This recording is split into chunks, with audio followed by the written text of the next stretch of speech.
Welcome, dear partners in progress.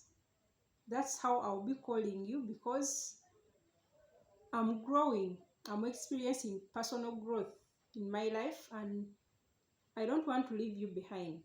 Everything I'll learn, I'll be sharing with you so that we can grow together. And I'm also hoping that I can learn from you. So today we are going to talk about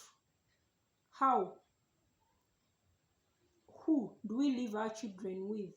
Do you ever care to find out the kind of person that you left your children with, or the kind of person that takes care of your children when you are away? Of recent, I've read so many stories on social media how the school buses, either the drivers or the children, are misbehaving with our children. There is a story that was on social media about young boys who were molesting young girls in the bus, all students. Then there is also another story of a boda guy who used to rape a little girl because he used to take her to school and he could tell her, if you ever say anything, I'll kill you. So the girl kept suffering. Personally, I've experienced this. At some point in my life when I finished university, my home is a little bit far, so I decided to stay with a relative because she was staying around town and I could get free food, free accommodation, and as well as easily move to my workplace knowing that I'm safe, because it was like another home for me because my home was a little bit far.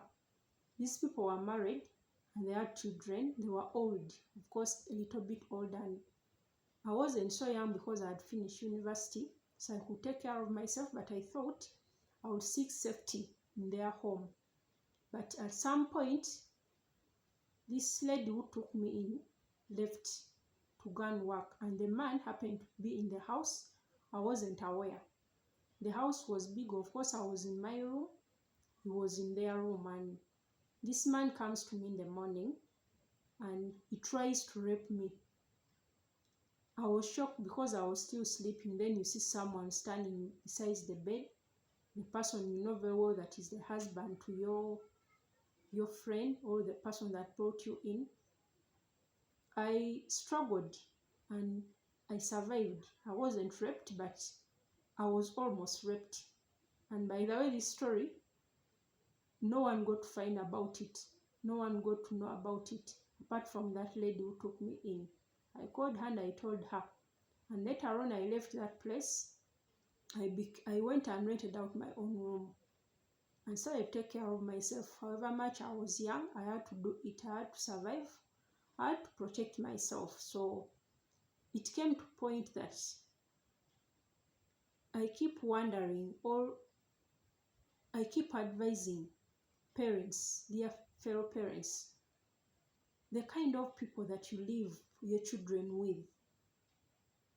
Do you take time to interact with them before they come in?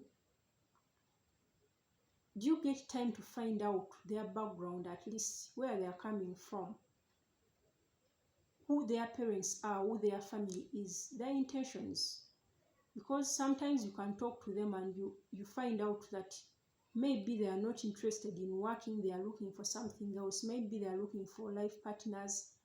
And at some point, maybe they have been in a broken relationship. They come for refuge in your home. And if you leave them with your children, they can easily be molested. In one way or the other, they can cause danger to your family or to your children.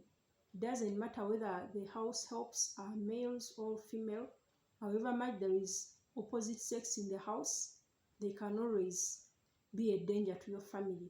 So what strategies are you putting in place? Because we need these maids around, the house helps around. We are busy working, we are making ends meet. We are trying to provide for our families, but the family you're providing for, you're struggling so hard to provide for, is it okay? Mentally, physically, emotionally? Have you ever tried to talk to your children? Do you always carry out open communication with them, at least to find out how their day has been? what is disturbing them.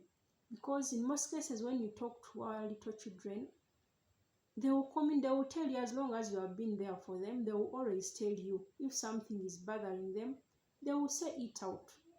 Even these maids, have you tried talking to them to find out what they need in life, how they are doing? Maybe something is challenging them and they put all their anger on your children.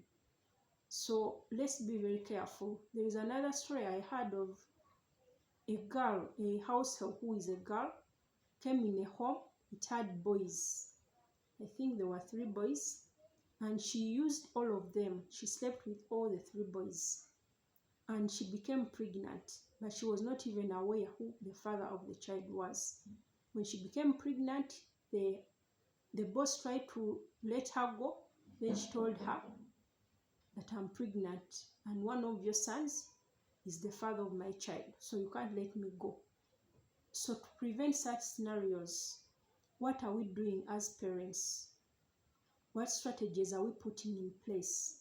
It could be a simple camera that you put in your house if you can afford. Tell your children and the maid that you have a camera, cameras that are monitoring them. It could scare them. Follow your instincts. Sometimes you feel it that maybe this person I'm bringing in my house or in my home is not the right person. You feel it, what the heart tells you is always right. So if you ever felt like that and you let it be, it will bring you danger. If you feel that this person is not right, you feel it at heart, just let them go. You get a better person.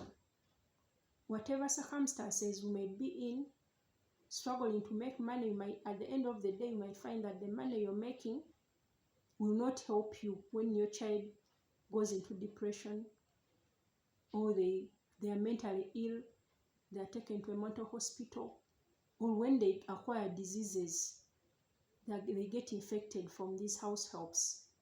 It's not that house helps are bad, or they come when they are sick, or they come with bad intentions, but trust a little. Not everyone has good intentions for you or for your family, because in most cases they don't know you, they have nothing to lose.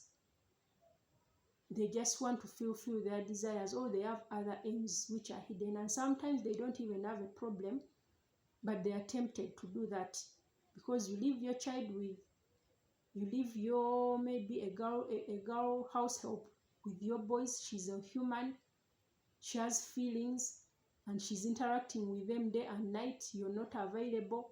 What do you expect? So you might end up nursing wounds that you might not have nursed in the first place. So my dear fellow parents, let's be careful. However much we are looking for money, let's try as much as possible to take care of our children, to care for what they are doing, to find out what they are going through. Until next time, bye-bye.